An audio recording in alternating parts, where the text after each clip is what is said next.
Who's to say that God's words do not stand? He says they stand, and there's no way to do anything about that. But concerning that day, notice it is past, if you look it up, and also in the English, it is past tense. What day is he talking about? Destruction of Jerusalem. Not something future. It is past tense. Of that day, what day? The day that temple is destroyed.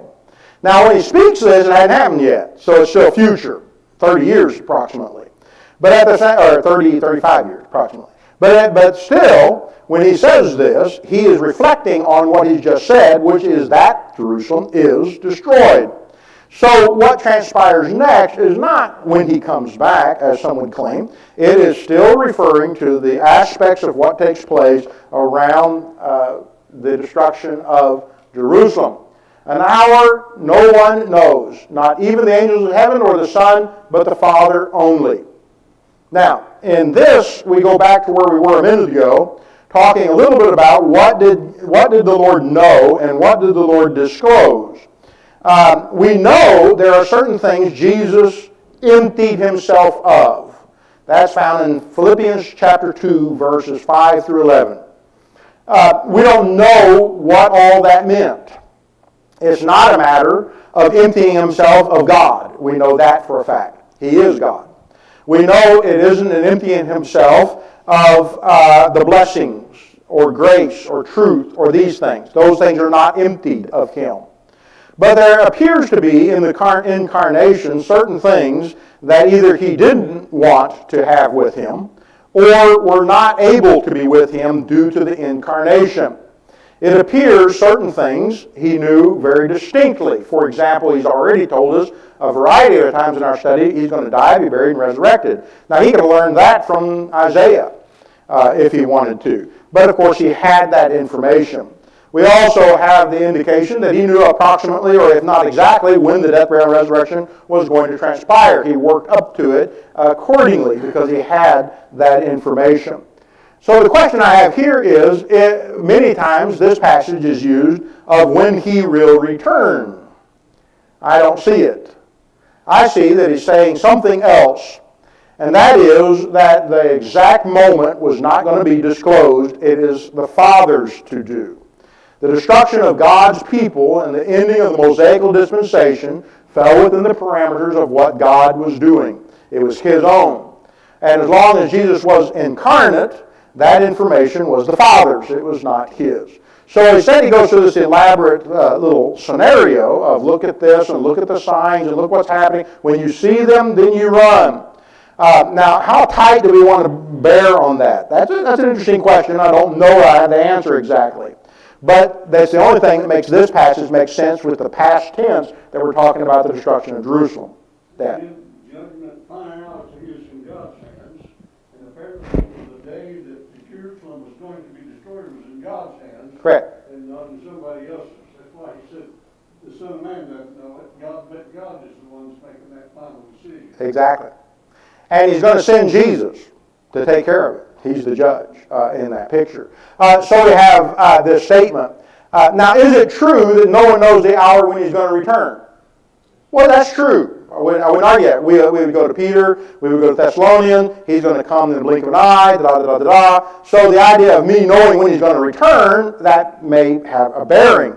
I don't see in the context here that this is what he's even trying to talk about in the idea of his final return. I can accept by the other passages that we could cite, which I'm not going to, that the return of Jesus whenever the end of the Christian age occurs will be abrupt and it will be complete and it will be very similar in nature to what is described about the destruction. But that's not what Jesus is on about. Instead, he is simply stating the fact that this event is controlled by God the Father. For as for the days of Noah, so will be the coming of the Son of Man. Now Jesus uses an example of Noah. And that reminds me of something I forgot. And that's interesting. I didn't mean to forget it, but I guess my forgetter works sometimes.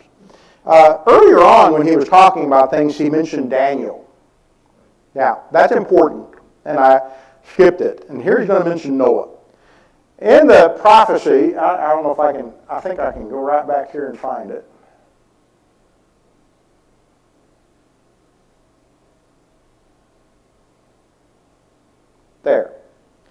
when you see the abomination of desolation spoken by the prophet Daniel standing in the holy place, let the reader understand.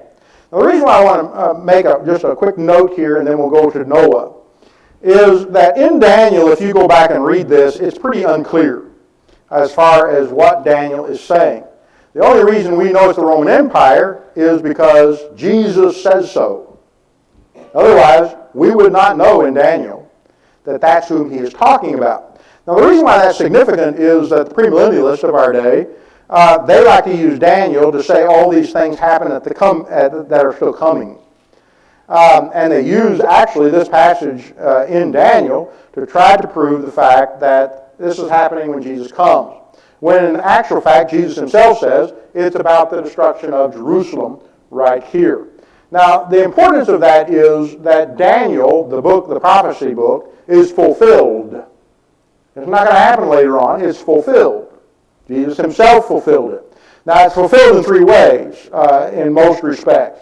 One, Daniel is fulfilled by a timeline that God, of course, showed him in the vision. And there's a lot of detail in Daniel about that vision. But it concludes with, it appears, the destruction of Jerusalem, his vision. So the conclusion of the Mosaical dispensation finishes, basically, the approach of Daniel on his prophesying. So that's the first area that finishes Daniel. The second is, everything about the Old Testament, Jesus says, is fulfilled in him. He fulfilled the prophets. So Daniel's statements, a lot of them, pertain to Jesus himself. Then thirdly, we have the church and the kingdom spreading and growing. These are also part of the fulfillment of Daniel. But if the words of Jesus are correct in the Gospel of Luke, chapter 24, that all things are fulfilled in the prophets and the Psalms and the Old Testament, then Daniel is too. Jesus proves that here by using one of the conclusional statements of Daniel in his prophecy as stating it occurs at the destruction of Jerusalem, not at the end of the age. So we have Daniel actually being fulfilled by the statement of Jesus himself. Now we'll come back to Noah. What do we know about Noah? I always find it interesting that our writers, For as were the days of Noah. Well, we know a little bit about Noah, don't we? And we're going to have a little bit recounted here. It's one of the main stories of the Old Testament, beginning in Genesis chapter 5. We know that the world was full of evil. Okay, let's reflect on the shadow reality of the fact that the people of Israel had turned from their Messiah and killed him. And at the egging on of the people crucified him. They were preached to. Noah preached to his people for 100 years. They were preached to by Jesus himself. They would not listen. Other examples of the correlation between Noah's age and the age of Jesus and this destruction of Jerusalem offer the idea that a sanctuary has been built. What is it? It's the church. It's the kingdom. It's a sanctuary. What did Noah build? He built an ark to protect his family and his people. God protects his people in the church and in his kingdom. We have the doors being shut. The idea of when you become a Christian, you come into the building and you are protected by him. And the Lord, according to Acts chapter 2, says, adds them to his church himself, who closed the doors, who sealed them up. We have, again, correlation between this, what happened. We have then the rain beginning, the flood starting, which he mentions. For as in the days before the flood, they were eating and drinking and making merry, giving in marriage, and until that very day Noah entered the ark. And they were unaware until the flood came and swept them all away. So will be the coming of the Son of Man. In this example of the destruction of Jerusalem, again, they were living their lives as normal right up to the moment till they saw the legions beginning to come. Even then, the Pharisees and the Sadducees were preaching the fact that the Messiah would come and rescue them. Don't need to leave Jerusalem. Don't need to be afraid. The Messiah will come and rescue them. The Messiah had already come and already left. And so we have a mimicking again. What transpires in the city? They're living their lives normal, and all of a sudden their normality is upset. We can only imagine what transpired outside the ark once it started raining and the doors were shut. I have often wondered, did Noah or was Noah and his family able to hear it, or did God protect them from that? Always wondered that. I don't have the answer. My guess is they heard it. They were aware. And they could not help their people. And they could not get in the ark. And it was a reality to Noah and his family that they obeyed God and the others did not. So we have another correlation. The 8 survive. The Christians leave the city. And they survive because they listened to the Lord. If a Christian didn't listen to the Lord, guess what happened? They died in the city because they didn't listen to what was being transpired. So we have a correlation between it. Interestingly, we also have this correlation found in 1 Peter 3, verses 18 through 20.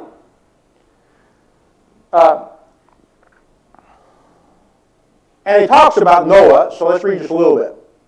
For Christ also suffered once for sins, the righteous for the unrighteous, that he might bring us to God, being put to death in the flesh, but made alive in the spirit, in which he went and proclaimed to the spirits in prison. Who proclaimed in Noah's day the message?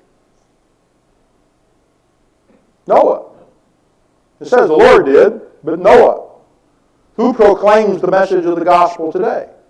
Jesus? Yes. But who proclaims it? We do. And so we have this interesting little dialogue here. Because they formerly did not obey, when God's patience waiting in the days of Noah while the ark was being prepared, in which a few, that is 8 persons, were brought safely through water. Baptism, which corresponds to this, now saves you, not as a removal of dirt from the body, but as an appeal to God for a good conscience to the resurrection of Jesus Christ, who has gone into heaven and is at the right hand of God, with angels and authorities and powers having been subjected to him. So we have here a correlation of Noah and baptism. Wonderful example. Did Noah have to take his family into the ark? Yeah. Oh, no, they didn't. Well, yes, they did.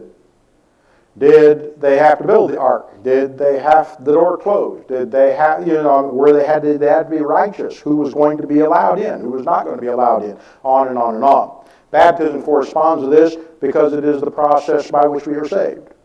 And so Noah's ark was the process by which his family was saved. And without the ark, you could have believed in it all you wanted to. It wasn't going to do him much good.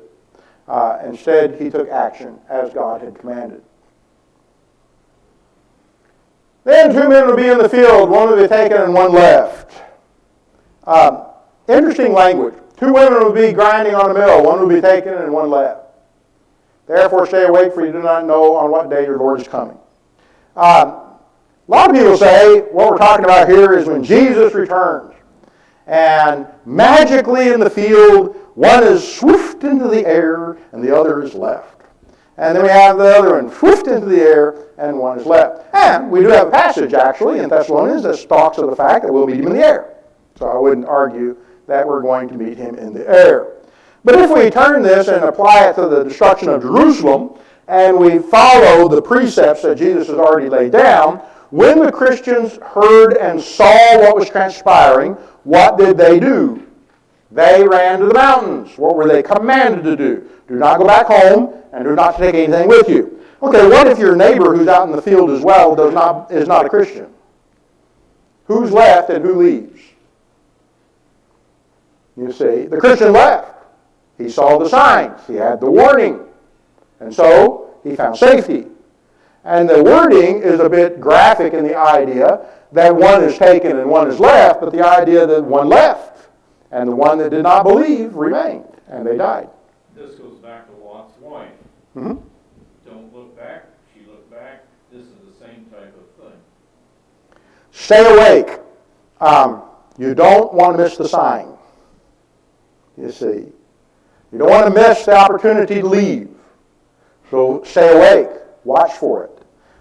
Literal or figurative? Maybe a bit of both. Literal from the sense they didn't want to miss the event because they only had one chance to escape. And if it was really as dire as Jesus says, don't go back for your cloak, don't go back for anything. If it was really that tragic that it was going to occur, then they wanted to make sure that they saw it when it came because they didn't know when it was going to happen. They weren't told exactly. All they had was the signs to watch. When they saw the Roman legions, the abomination of desolation occurring, then they fled. And they fled right on cue. And so they were saved. Right there. See, two women and all. Verse 40 says, for you do not know. He's still talking to the disciples. Yep. For you do not know the day of the Lord is coming. Verse 42. For you, and that's the disciples. It's his speech. He's talking. He's talking to them. Yeah. Good point.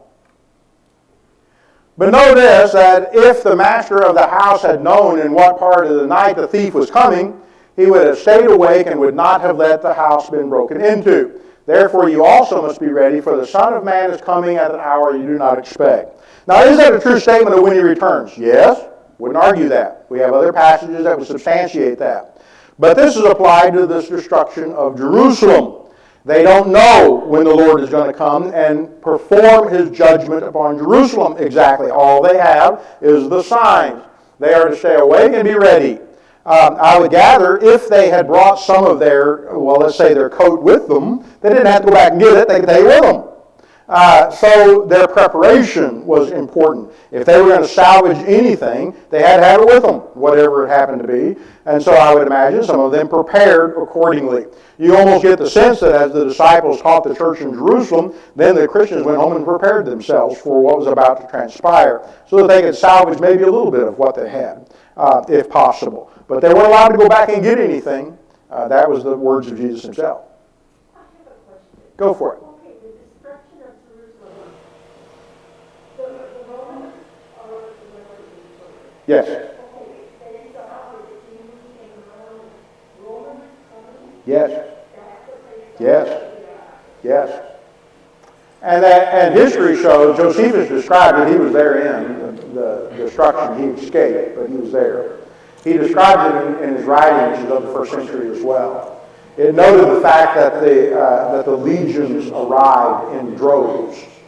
So they didn't just all show up at once. They had to march into the pictures. The people in Jerusalem knew that they were gathering in that sense, because you had to bring them in. They were all marching afoot in this particular scene. They circumferenced the city and began they actually gave them a chance to surrender, basically, but they would not. The chanting was, the Messiah will save us.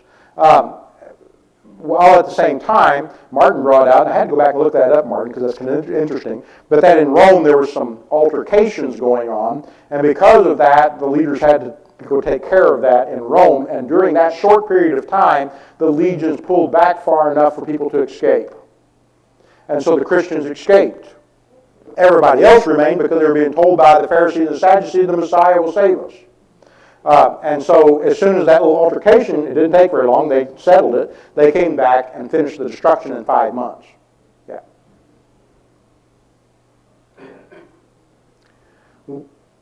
Who then is the faithful and wise servant whom his master has set over his household to give them their food at the proper time? Blessed is that servant whom his master will find so doing when he comes. Truly I say to you, he will set him over all his possessions. This is kind of just an interim period, but I would venture to say how it fits in our context is that this is a statement of how the church functioned. When it left and it is gone, this is what it is. He's got people in charge of it, and they perform the godly things that the master asks. Blessed is the servant whom his master finds so doing when he comes. So you have them being able to escape, and the church is taking, of course, the place of the chosen people. Truly I say to you, he will set him over all his possessions, which is what the church does. It sets over his possessions. It is the new Israel. It is the new chosen people. They possess it as the kingdom. His word. His word. His possession. What is his possession? His word. His word. Yeah. But if that wicked servant says to himself, my master is delayed, who? The people in Jerusalem. And begins to beat his fellow servants and eat and drink with drunkards. The master of that servant will come on the day when he does not expect him, and at an hour he does not know. And he will cut him into pieces and put him with the hypocrites. In that place there will be weeping and gnashing of teeth. Many, and maybe accurately so, make this a depiction of hell. There is maybe no greater graphic demonstration of that than what took place in Jerusalem.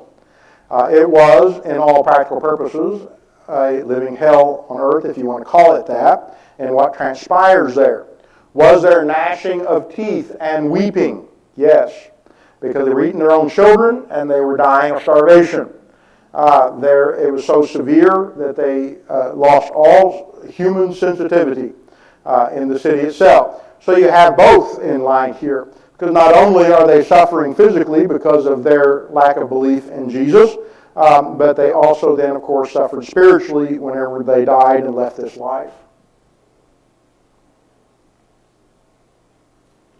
And that's Matthew's account.